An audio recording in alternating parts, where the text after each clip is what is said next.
Ya te lo dije, no más Bucaramanga, ahora es Rocaramanga.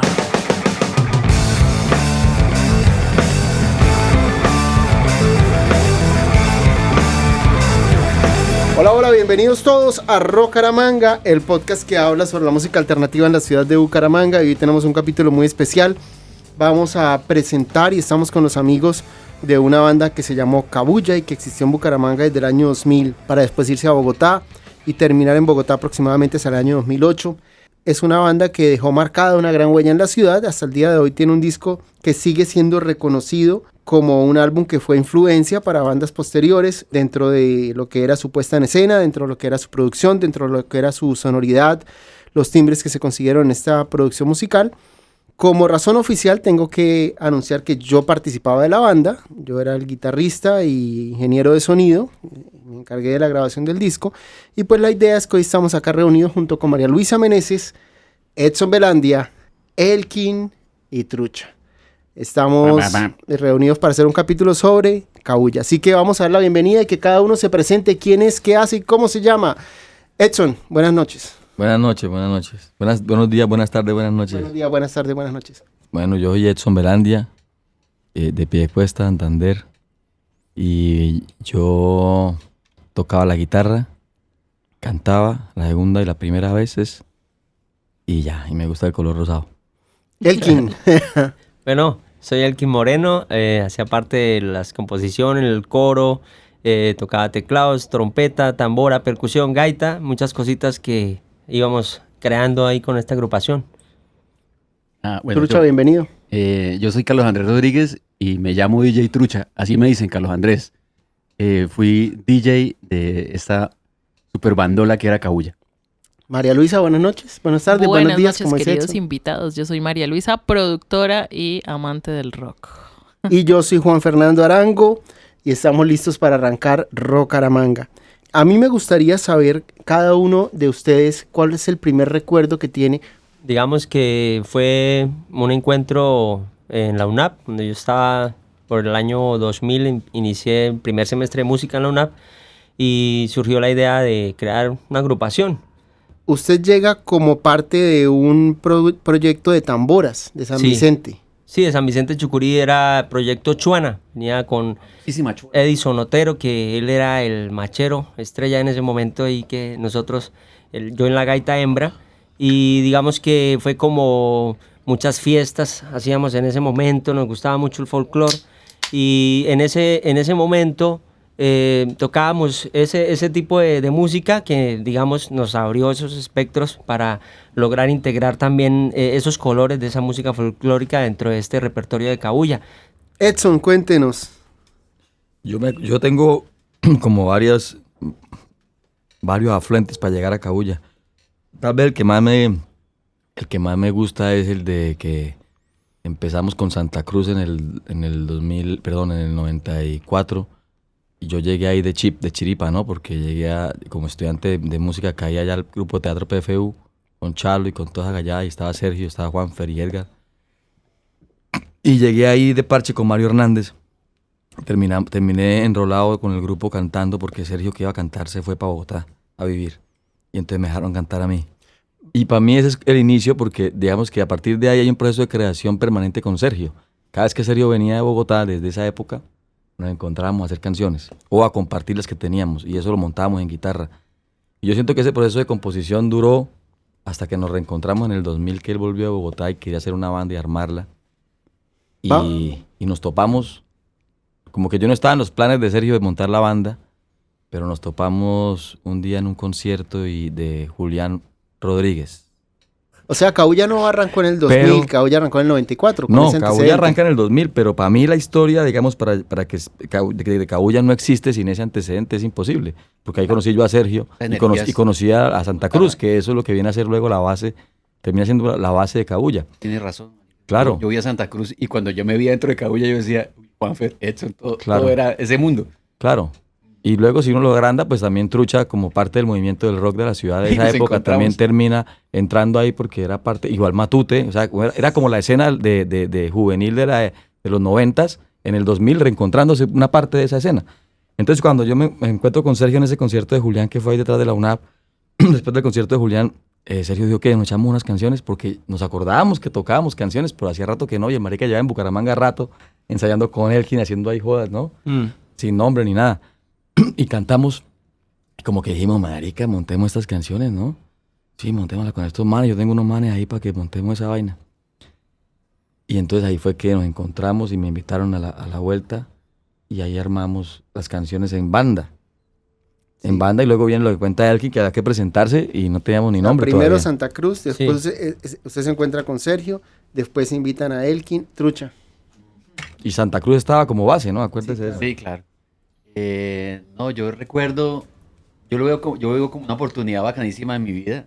Así, siempre lo he dicho. Pues está en un momento donde yo estaba totalmente decidido por la música y apasionado. Y me había roto un brazo por ser skater.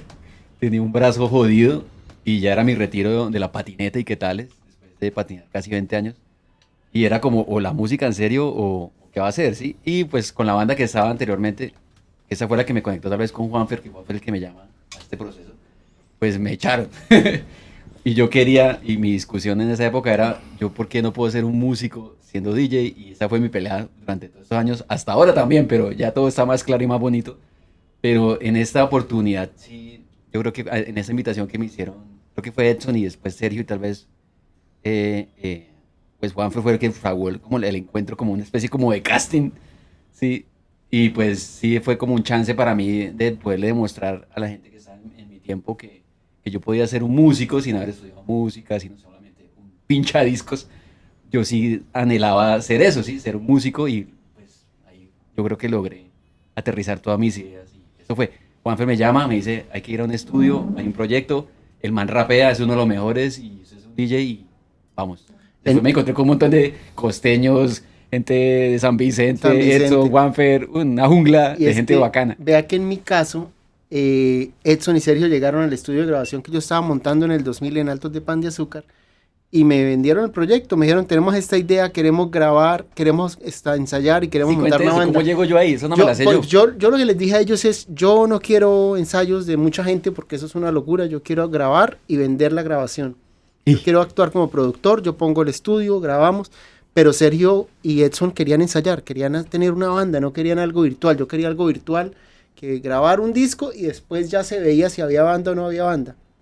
Pero igual yo les cogí la cuerda y Sergio ya tenía, en ese momento eran como 15 personas. Sergio había invitado como 3 tamboreros y habían 4 gaiteros y habían 3 guitarristas acústicos y era grandísimo, ¿cierto? Sí, pero digamos que en el primer concierto en el que ya se consolidó la banda en el Instituto Municipal, que fue apoyado, me acuerdo del afiche que... Sí, está en la casa de Lalo, ese afiche está ahí bacanísimo. Sí, una foto, y Belandia, tú hiciste ese afiche, ¿no? Era como un perrito, una cosa así.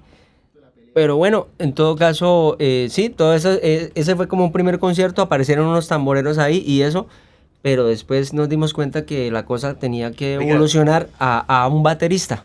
Vinculamos la batería y sacamos un poco de tambores y la cosa se consolidó más como una banda. Es que justamente yo llamo a Trucha porque Edson y Sergio tenían una idea de lo que en ese momento estaba sucediendo alrededor del mundo. Entonces ellos me pusieron como ciertos grupos que incluían un DJ y que incluían cosas con música electrónica y que incluían beats y que incluían loops. Estamos hablando del 2000. En el 2000 hablar de beats y de loops no era tan sencillo como hoy día.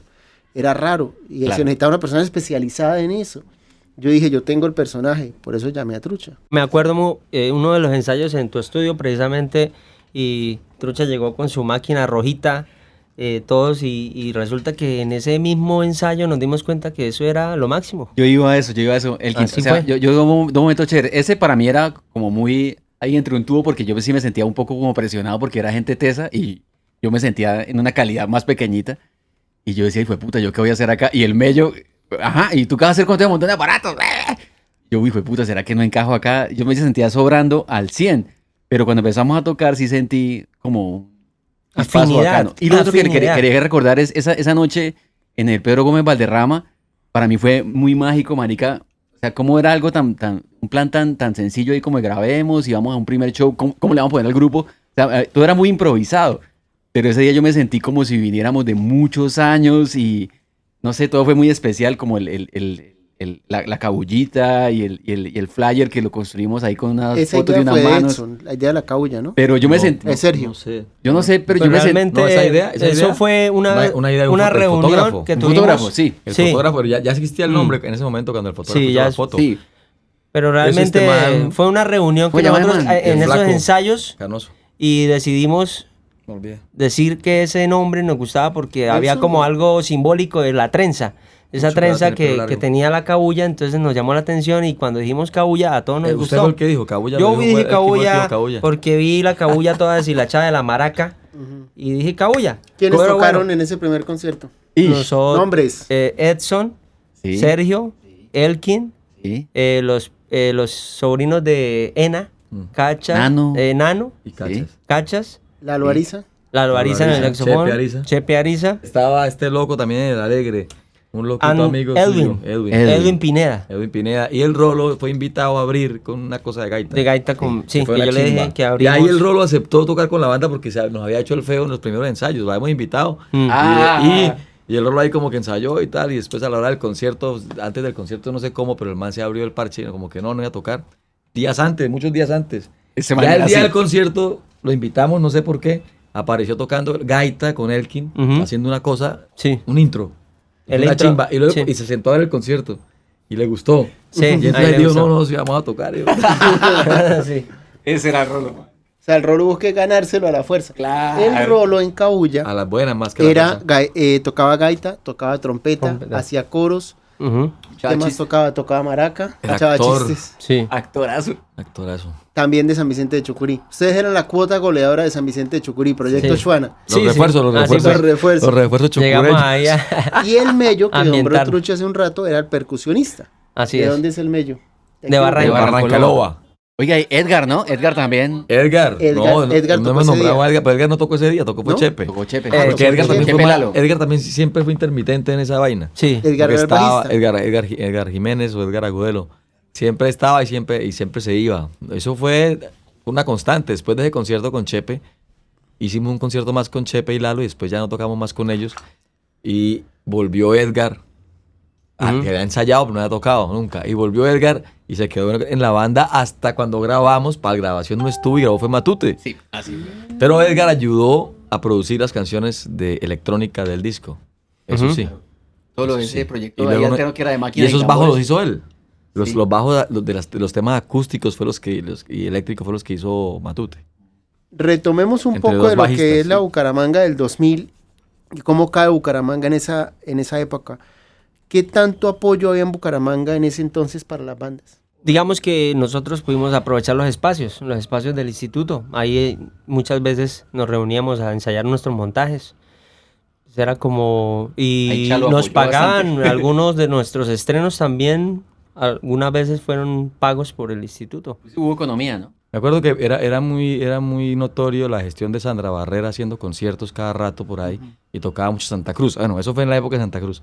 Pero ya con Cabuya había un ambiente en la ciudad que era muy sollado, que fue una de las olas que ha tenido la ciudad.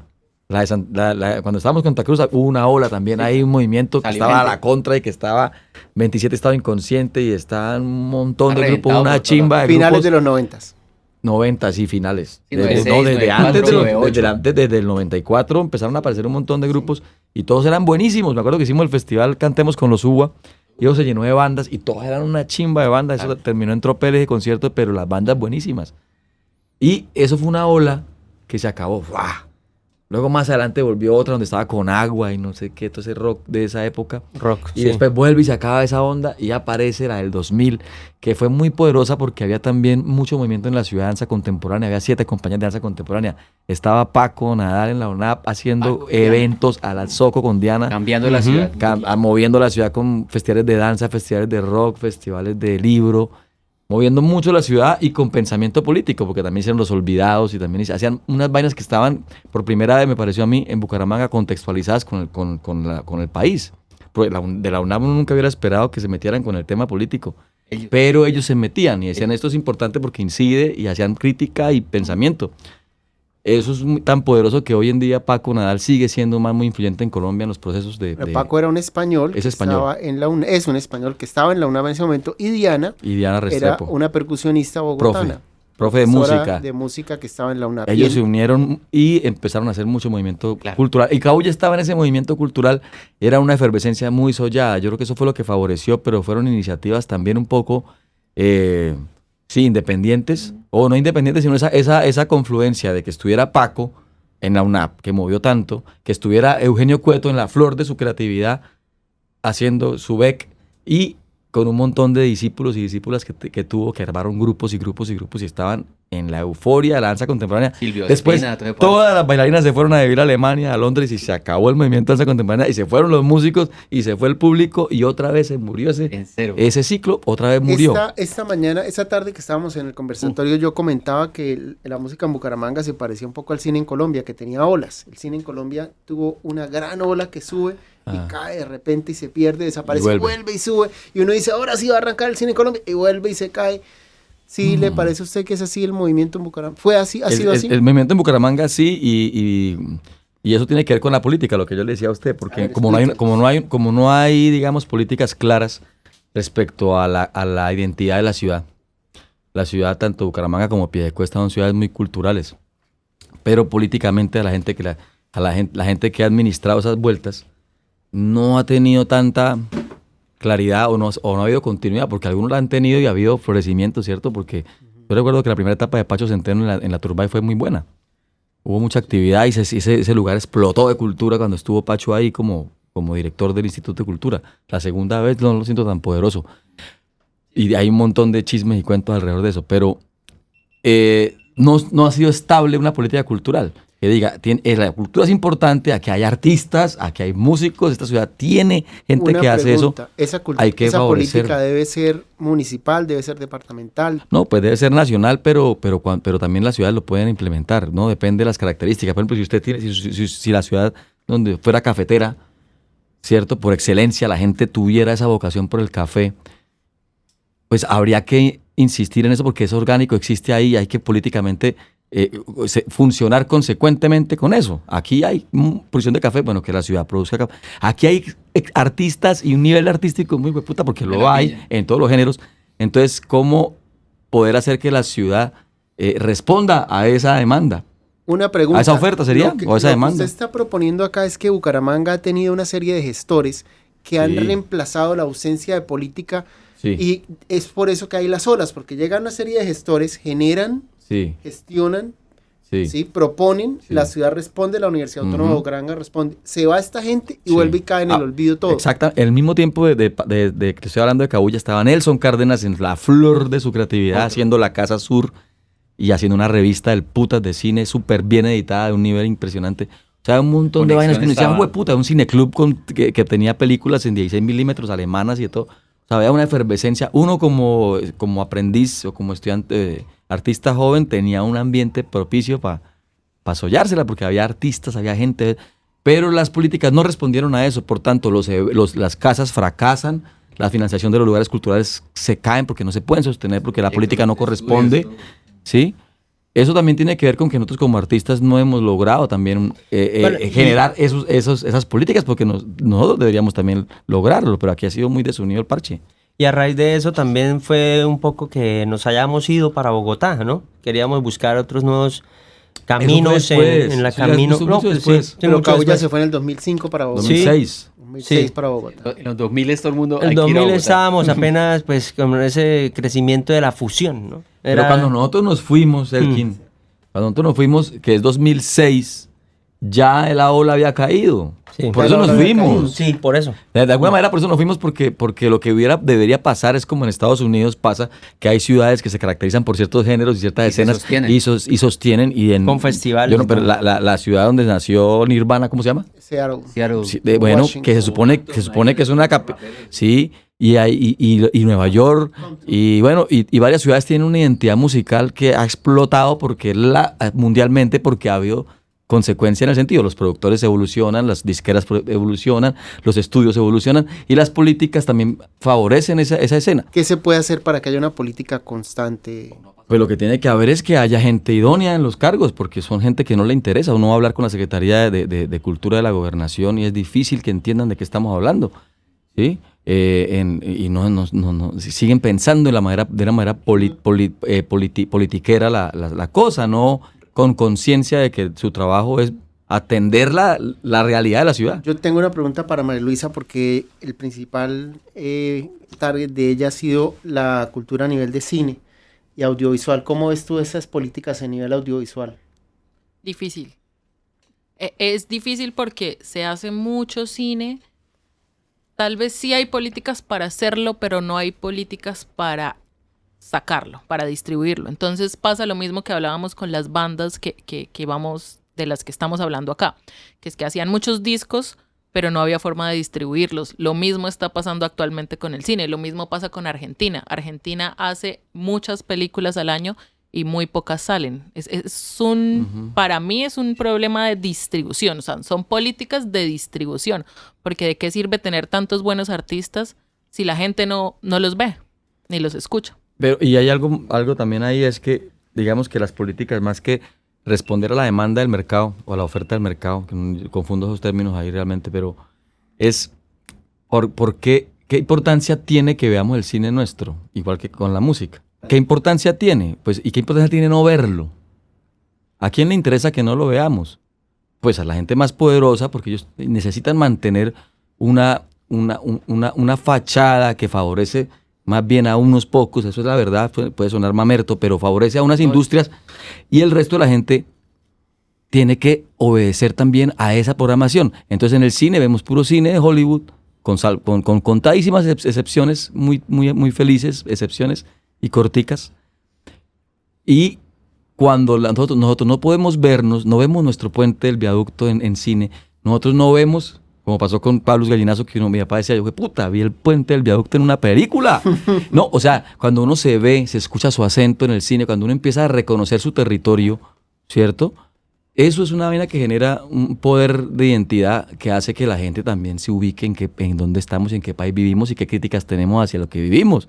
Por eso es que el cine se oculta, porque el cine, miremos el cine colombiano cuenta la realidad del país, la cuenta con creces, la cuenta, pero no lo vemos. Una pregunta. Y con la música pasa igual. No, yo iba a eso, en el Festival de la Tigra pasado se proyectó el film Justifica los Medios, ¿sí? Y había mucho pelado, o sea, yo estaba ahí tirándole ahí cable a la vaina, y había mucho pelado, y el comentario era, ¿esto cuándo pasó? ¿Por qué nunca lo vimos? ¿Cómo así? ¿Sí? ¿Cuchos de dónde son? Así como dicen los chicos ahora, ¿ese cucho quién es? ¿Sí? Claro, es como si uno viviera en Somalia y no viera uno artistas negros en la pantalla. Eso es un problema el hijo de puta. El efecto que tiene cuando uno va a ver una película de karate y es pelado, que uno sale pateando, ¿cierto? Y ya creyéndose karateca, ese es el efecto de identidad. Por eso no ver el cine de uno lo hace que uno se desubique de dónde está parado. Y eso es lo que se necesita para mantener una realidad que es totalmente desigual y jodida. Y con la música es igual, por eso no se le mete plata a eso. Es que la cultura genera pensamiento, genera reflexión, genera crítica, el arte, digamos. Usted como compositor de Cabuya, y hablando de el cine y de verse en cine, ¿usted cree que las letras de Cabuya eran una forma de vernos o de verse? Totalmente. Es que no, con la ignorancia de la época, porque yo me considero que en ese momento era muy ignorante del tema político, pero me dolía, solo que no lo entendía, pero me dolía ver los chinos en la calle vendiendo caramelos, sí, me dolía ver carros bombas toteando por todo lado, me dolía todo lo que pasaba, que era una mierda, ¿no? Ver pelados aguantando frío en la calle, o sea, toda esa vuelta era, yo decía, ¿por qué pasa la mierda, no? ¿Por qué matan a todos los candidatos presidenciales? O sea, uno dice, ¿en qué país estamos? Enfrente de uno pasaba un sicario y mataba a un man que iba en un carro. ¿Eso qué es? ¿Eso qué es? ¿A quién le explica a uno eso? Y nosotros hacíamos canciones con lo que entendíamos. Con lo que rumba, entendíamos. No más ráfaga. Sí, no queremos más ráfagas, queremos rumba. Un poco ingenuo a veces porque no sabíamos más del tema. Yes. Porque no nos hablaban de ese tema ni en la escuela, ni en el colegio, ni en la universidad. Eso es la realidad. ¿Cuál sería el tema que usted cree que Cabuya podía reflejar la realidad? Todos los temas que nosotros teníamos. El billetico hablaba de los pelados que trabajaban en los semáforos. Queremos rumba hablaba de la guerra, de cómo en cada esquina, de un momento a otro había un tumulto de gente y uno miraba y había un muerto. ¿La perra vida? La perra vida, pues hablaba de una ciudad hostil en la que uno vive una perra vida finalmente, y la gente que vive en los en los centros de las ciudades, que eso es una perra vida. Como los perros vagabundos viviendo en la calle. ¿Qué otra? El amanecido, El, Guavinareza. bueno, el ¿Sabe Amanecido cuál es una yo traigo canción de a la memoria amor. que me La gustó Guavinareza mucho? es una canción que invita a, como que enaltece el valor del parche, de la pandilla, de la tribu, ¿no? Como el valor de nosotros ser un grupo y generar cosas, y generar conciertos, y generar música. ¿Qué significa Guavinareza? Guavinareza es como una guabina regueciadita. Guavina Con reggae reggae. santanderiano, decía usted. Pues sí, como jodiendo, pero sí, es como una Y guabina el amanecido es un sabor. pasillo con vallenato. Un pasillo con paseo. Paseo, por eso originalmente se llamaba pasillato. Ujú. Y después el Exacto, era una cosa que también para mí era obsesión, porque la fusión en esa época era fusionar los ritmos colombianos con el funk y con el jazz y con el rock. Y a mí yo decía, a la verga, fusionar los de aquí con los de aquí. Eso es más, a ver, hágame esa. Claro. No, yo me acuerdo de una que nunca se grabó y ya era como los momentos así como críticos. Una que se llamaba, creo que la hizo Edson, se llamaba De Boyacá pa' acá pa' qué. Sí. Esa era la mamá mía, la mamá. Bueno, o sea, así le decíamos en esa época. Sí, de Boyacá Y pa' pues acá yo sí pa' qué. entendía, o sea, claro, hicimos muchos shows, la pasamos genial. O sea, ahí para adelante yo creo que mucho limelight, como llaman los gringos, ¿no? Mucha luz encima, mucha rumba, muchos escenarios. Pero yo entendí así varias cosas con Cabuya. Con esa canción entendí, por ejemplo, mis raíces campesinas. Mi familia que era por allá así de ahí parada, pero también tenía campesinos dentro de su cruce. Uf. Yo entendí con esa como, sí, la política también lo que decía Edson, nosotros éramos muy ingenuos, pero una vez que fuimos a Venezuela y las milicias bolivarianas y nosotros ahí comiendo sándwich con ellos, esas son vainas que uno decía, oiga, ¿quiénes somos? ¿Dónde estamos? Sí, son tareas ahí que nos puso la vida, bacanas. Y, fue puchas, ¿no? Con una comprensión también del país desde el grupo, Claro. ¿no? Desde Cabuya. Y fíjese que, por ejemplo, el Rolo y Elkin, pero sobre todo el Rolo, Hay historias de sí, ustedes. sí tenían una experiencia con la guerra mucho más... Las granadas mucho debajo de la más- cama del Rolo, las granadas que mucho mandaban más, el Rolo debajo de la cama. mucho más evidentes. Para nosotros, en nuestro contexto, era fácil ocultarnos esa guerra. Pero A nosotros nos ellos- ocultaban porque íbamos en una ciudad chévere, la ciudad bonita, Mello, todo Elkin, suave. el Rolo. Aquí en Cabecera paseaba uno, no sé qué, la 27. Pero estos maricas sí vieron... Una violencia la la violencia, candela, que estar del en campo. estar en la feria y que empezaron bombardeo entre los Sí. edificios en plena feria y matando gente. Todo lo que ustedes dicen tiene sentido porque recordemos que este nuevo milenio, estos años 2000, se acabaron. O sea, bueno, no se acabó el mundo, como nos habían dicho. Y2K. Sí, Y2K. Llegó el 2000 y la violencia que habíamos vivido en los 90 todavía seguía en furor. Entonces, ¿qué pasaba? Que recibimos los 2000, Andrés Pastrana estaba en el poder y Andrés Pastrana en sus intentos de dialogar con las FARC, lo que hizo fue ceder un terreno a las FARC y eso en vez de aplacar y tratar de dar un poco de paz al país, lo que hizo fue todo lo contrario. Comenzaron las pescas milagrosas y los secuestros se dispararon. Para el 2002, cuando llegó Álvaro Uribe, que tenía su política de que quería ya acabar con la guerra que veníamos, con todo lo que ustedes estaban hablando, con todo lo que estábamos sufriendo, nació entonces las AUC, grupos paramilitares, que también querían combatir contra las FARC y fue, mejor dicho, no fue una cura, sino que todo vino en un pico terrible. Aquí la gente en Bucaramanga hacía música, pero en el país también pasaba eso y ustedes hablaban de eso. Luego llegaron los falsos positivos, que para contextualizar a las personas que no saben, son personas inocentes que hicieron pasar como combatientes de las FARC para poder dar resultados al país. ¿A qué voy con todo esto? Que el país estaba lleno de guerra y entre tanta guerra, aún así, habían artistas como ustedes que estaban haciendo música. Si ustedes entran a YouTube y buscan Lucas Iguarán, un álbum que se llama Los Compañeros, van a encontrar un álbum completo de una persona en ese momento combatiente de las FARC que hacía vallenato. O sea, había personas dentro de las FARC que hacían vallenato. Había personas afuera como ustedes que veían la guerra y hacían música también. Digamos que el arte de alguna forma estaba entre los de un lado, entre los del otro lado, pero al fin y al cabo estaba presente la música en todos lugares. Para de pronto mencionar como algunas de las cosas importantes, también está el documental Nunca Invisibles, Mujeres Farianas, Adiós a la Guerra, que es un documental de mujeres que estuvieron en la guerra, que estuvieron en las FARC y que hablan sobre su experiencia. Eso cuando ya ellas pudieron hablar. Estamos hablando ya de un momento en el que ya se podía hablar, porque es que en ese momento no se podía hablar de la guerra. En ese momento ustedes, los artistas, eran valientes al poder hablar de las cosas que pasaban, porque no, eso se pudo hablar fue hasta ahorita. Hasta ahorita hay documentales, hasta ahorita hay música, hasta ahorita hay exposiciones fotográficas sobre la guerra, como la de Jesús Abad Colorado.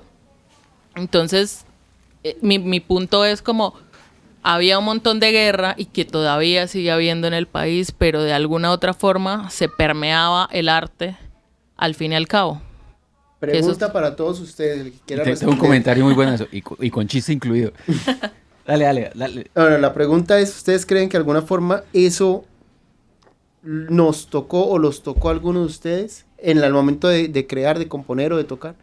¿O fuimos... ¿Las violencias? no, o el agua nos pasó por encima y... Pues No, ya sí, hablamos, o sea, ya todo el hablamos de que contexto las canciones social. hablan de eso, ¿no? Sí.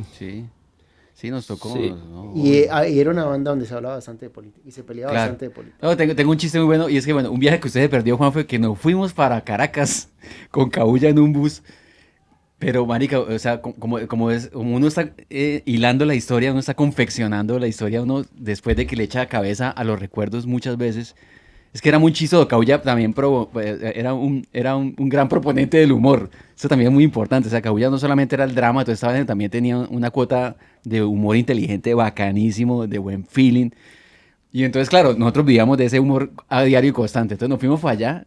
Claro, entonces, bueno, entonces diferencia, yo no voy allá, bueno, no sé qué. Nos fuimos en un bus, pero yo analizaba cosas que son duras. Por ejemplo, iba una chica al lado mío muy bonita y era víctima, pero revíctima de la violencia de los paramilitares. Ella iba hacia el Foro Mundial Social, que era en 2006 en Caracas, y ella Eso iba... fuimos nosotros. Sí, eso nosotros fue. fuimos a ese con Cabuya, y ella iba... Es que no entiendes, ve la dimensión, ella iba a contar cómo ella la habían violado, cómo le habían matado a toda su familia, y era la única sobreviviente de esa vaina, ¿sí? Y ella era nuestra vecina de bus yendo hacia Caracas. Pero uno pensaba, voy para una gira, los micrófonos del concierto, la tarima, pero uy, esa vaina a mí después con quién iba sentado al lado, ¿sí? Eso a mí me dio como dolor, ¿sí? Yo quería solamente aclarar que como hay una parte que le falta, digamos, a ese episodio de Pastrana con el proceso en Marquetalia con las FARC. Y es que no se puede entender eso como un detonante de más violencia, porque realmente lo que detonaba y atomizaba durísimo el conflicto eran las políticas gubernamentales, como el Plan Colombia. En pleno gobierno de Pastrana asesinaron a Jaime Garzón.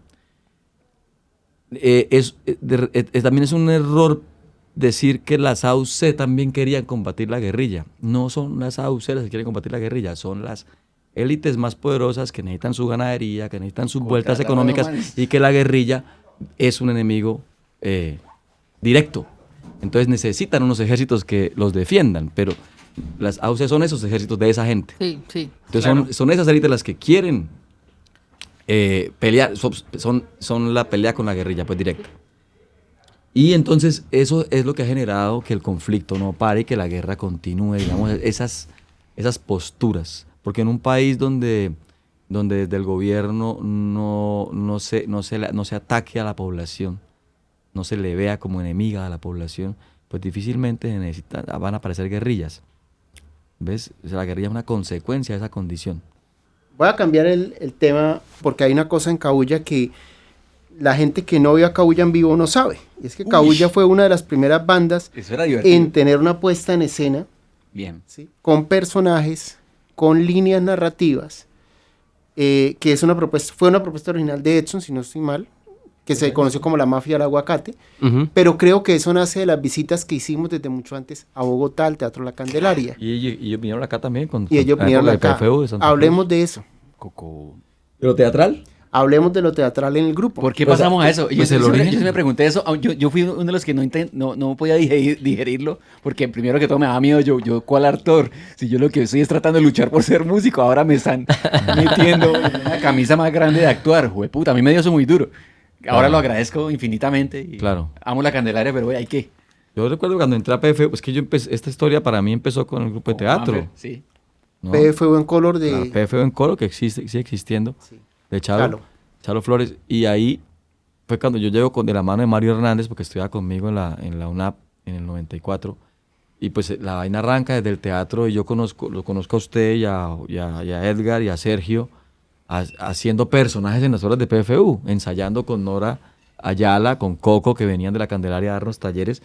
Entonces estábamos en un proceso teatral, pensábamos teatralmente. Yo venía a hacer teatro en Piedecuesta, o seguía haciendo teatro en Piedecuesta, entonces tenía también el teatro, todos tenían el teatro. Luego cuando llegamos y nos unimos con toda la cabulla, pues resulta que el Rolo es tremendo actor natural. El Mello ¿no? también. El Mello, ni hablar. Todo, nadie le hacía el feo. Elkin también payaso. Todos payasos.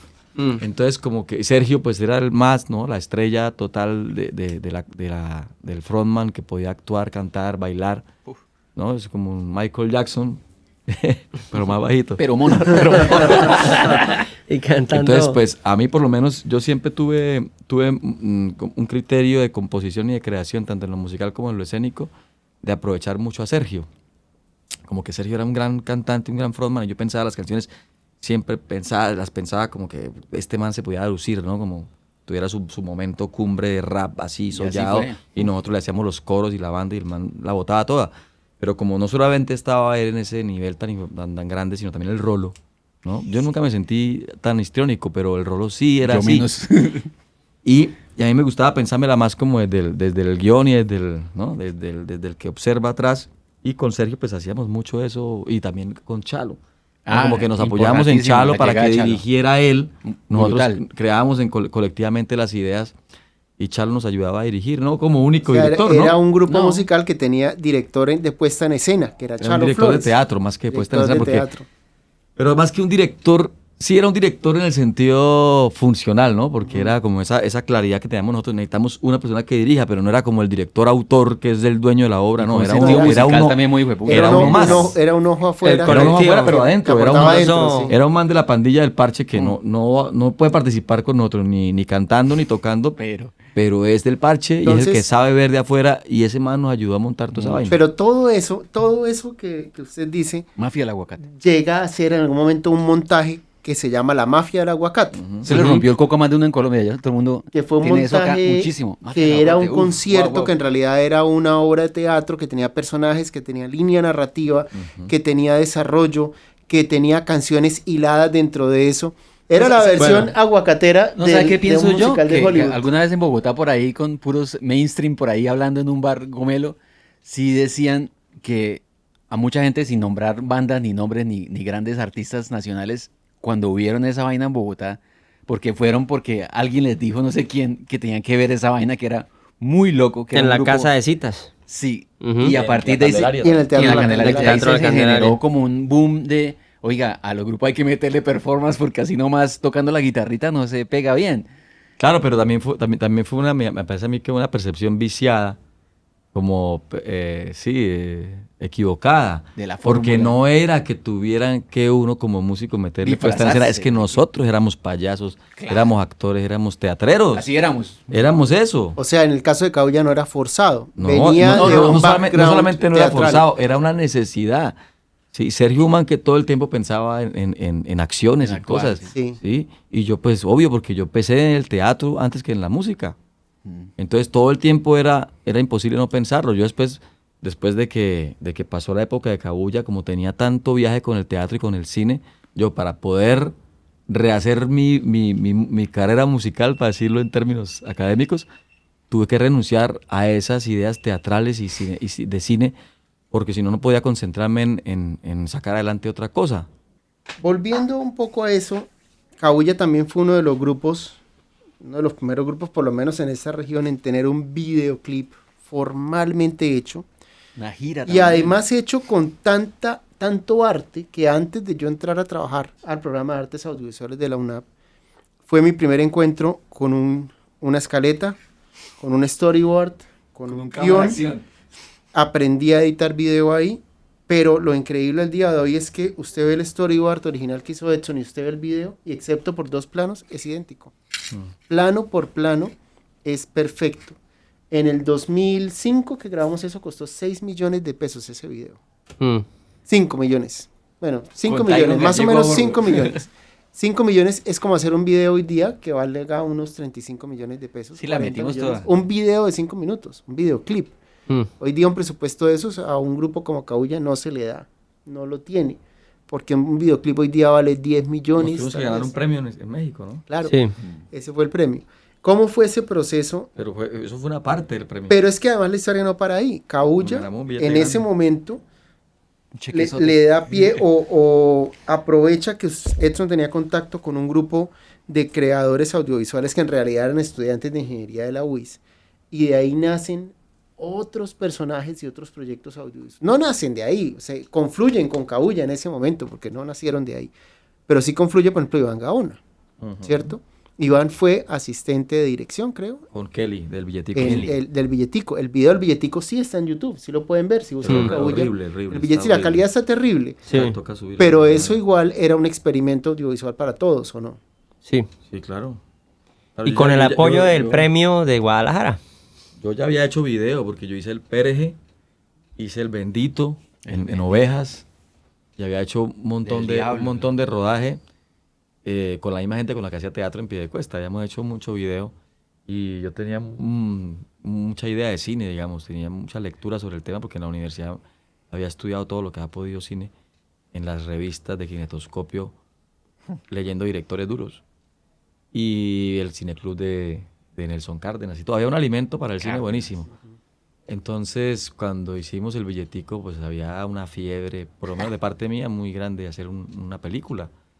Fuera un videoclip.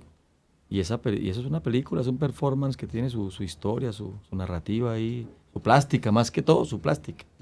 Una apuesta plástica, más que nada. Muy influenciados todos. Sergio también fue un man que siempre tuvo mucho interés por el cine. No desde el lugar del Tuvimos realizador. muchas tardes de películas, ¿no? Sí, De no ir desde a el ver lugar del cine realizador. con Nunca, Cabuya. nunca lo he visto con esa intención de realizar, pero sí con muy buen gusto, ¿no? Y mucha afinidad con el cine, muy cinéfilo también. ¿Ustedes creen que hace falta para que la escena musical se desarrolle, hace falta esa confluencia de varias artes, de teatro, de cine, de danza? ¿O es importante o no? Pues es que esa disección que hay de las artes es una cosa un poco forzada, pienso yo. En algún momento se forzó de la historia esa disección, ¿no? Porque yo creo que cuando uno es músico o cuando uno es artista, en el sentido más amplio de la palabra, es capaz de ser sensible con la plástica, con el teatro, con la arquitectura, con el cine, con la poesía, con la literatura. O sea, como que uno no es un músico o un pintor, uno es un artista. Y un artista comprende todos los lenguajes del arte porque son todos simbólicos. Ese es su universo, el universo simbólico, creativo. Entonces es extraño cuando uno es muy buen músico, pero no... El área separada, sí. Pero no puede comprender la importancia del cine, ¿no? O leerla o usarla. Siento que ahí hay pues sí, hay como una pérdida de una parte de ese lenguaje del arte. De profundidad, se pierde la profundidad. Parte del lenguaje del arte, porque es simbólico, es que yo creo que uno aunque haga una canción que solo tenga guitarra y voz, si el universo artístico de uno es amplio, que abarca el cine, abarca la dramaturgia, abarca la plástica, abarca la puesta en escena, la performancia, eso enriquece y lo hace entender a uno que esa piecita sonora es también todo eso. Claro. Narra como el cine, ¿cierto? Simboliza como la danza contemporánea, ¿cierto? Irradia todo. Claro, tiene texturas como la pintura y todo eso. Es un mismo lenguaje, esa es la palabra. Sí, y de una u otra forma, Cabuya siempre fue enfocada en esa fusión de todas esas artes. Claro. Y encontrando todas esas influencias y mezclándolas ahí mismo, en ese performance. En Bucaramanga y zona metropolitana, hablemos de toda esta zona santanderiana, ¿cómo ven la música a venir? ¿Qué viene? ¿Va a crecer? ¿Viene bien? ¿Viene sana? Pues de hecho, una de las motivaciones para hacer el Festival de la Tigra, para mí particularmente, fue ayudar a enriquecer los escenarios para la ciudad, para la región, pues, Bucaramanga y Piedecuesta. Porque yo en el momento en el que hicimos el festival, yo sentí que había otra vez un regreso de una efervescencia Una artística. generación. Otra vez estaba, ¿no? El Festival de los Acá para Planetas y estaban empezando a abrirse nuevos espacios y nuevos grupos y una chimba de artistas otra vez, ¿no? Otra vez como un público que los sigue. Yo empecé a darme cuenta que volvía, porque como yo he estado toda la vida aquí en esta ciudad, he celebrado que haya esa ola y he llorado que se acabe. Entonces, como que una de las razones para que el festival existiera es, bueno, metámosle a la escena. O sea, ayudemos a crear espacios para que los toquemos, nos encontremos. Y yo creo que una muestra de que esa escena no ha muerto es que el Festival de la Tigra ya lleva 6 años. Va para 7. Nunca vi un periodo de 6 años en la ciudad. Que esa efervescencia durara 6 años. Yo creo que desde que está el Festival de la Tigra, nosotros, por lo menos en Piedecuesta, hemos podido ver mucho de lo que pasa en la ciudad. Mucho. Y verlo con una buena producción. Con una buena producción y ver cómo el público vibra con todos esos artistas. O sea, no es... ¿Y entonces estamos otra vez en una de esas olas? Yo ya no lo veo como ola, eso es lo que yo quiero apostar. Que sería excelente que ya fuera permanente. Yo no quiero que sea ola. Que no sea una ola. Y yo tampoco quiero que la única lucha sea la política desde el punto de vista de las leyes y los decretos. Porque también es política que usted abone esos espacios y los cultive con un criterio, ¿no? No es un festival más, ¿no? Hay un criterio, es de entrada libre, es una programación específica, ¿no? O digamos que tiene un lenguaje la programación, ¿cierto? Que es diverso, que se mezclan los géneros sin ningún reparo y funcionan muy bien. Y hay muy buena producción. Carranga, punk, de todo, metal, de todo. No, de música contemporánea, música de toda, y toda la y gente. Danza, yo he visto danza. Teatro, y la gente se reúne en el parque y todo el mundo es capaz de ver todo, y no hay peleas, y la gente es feliz y se enrumba locamente, pero vibra con esa música y celebra esa música. Entonces yo siento que ahí hay una posibilidad de que la escena siempre tenga un espacio. Nosotros queremos que se mantenga ese espacio, ojalá se mantengan más, ¿cierto? Ojalá fueran más, pero por lo pronto uno comprometerse con el que uno está ayudando a fortalecer, porque eso ayuda, pero además porque es un lugar donde la producción es de gran nivel, así los elementos no sean los de un Estéreo Picnic, pero es un sonido responsable, bueno, es una tarima buena, es una producción puntual, es un buen sonido, se llena, son buenos músicos, se llena. El trato digno de los músicos. El trato con los músicos es solidario, respetuoso, es generoso, todos estamos claros de qué estamos haciendo, para qué hacemos eso, que es un fortalecimiento de la escena y que para el país es importante y para la ciudad. Entonces yo creo que eso es un alimento que se necesita, que hay que mantenerlo. Yo no digo que sea la única manera, pero ese espacio hay que mantenerlo. Pues lo que se pueda, igual, si se acaba, se acaba también. Yo lo resumo en algo muy sencillo. Yo muchas veces que viajé por ahí a ciudades, siempre me sentí un poco, aunque soy rolo, sí, pero vivo en Búcaro, siempre me sentí un poco ahí como medio lisiado porque me decían, pues como ustedes no tienen festivales, como en Bucaramanga no hay festivales, como en Bucaramanga no pasa nada. Y yo sí finalmente, después de todos esos años y gracias a la experiencia del festival, sí me saqué la puya así con toda, y con toda es con toda porque hago parte y siento que el festival es mío también. Y tenemos un festival. Y yo le puedo decir a la gente que me decía que no había festival, tengo un festival y es bacanísimo. Y ahora no me dicen eso, sino me dicen quiero ir. ¿Cómo es para tocar? Entonces para mí es dentro de mi lista, a mí me han preguntado en entrevistas de trabajo, ¿usted de qué se siente orgulloso? Aparte de muchas vainas más, de esa me siento muy orgulloso, ¿sí?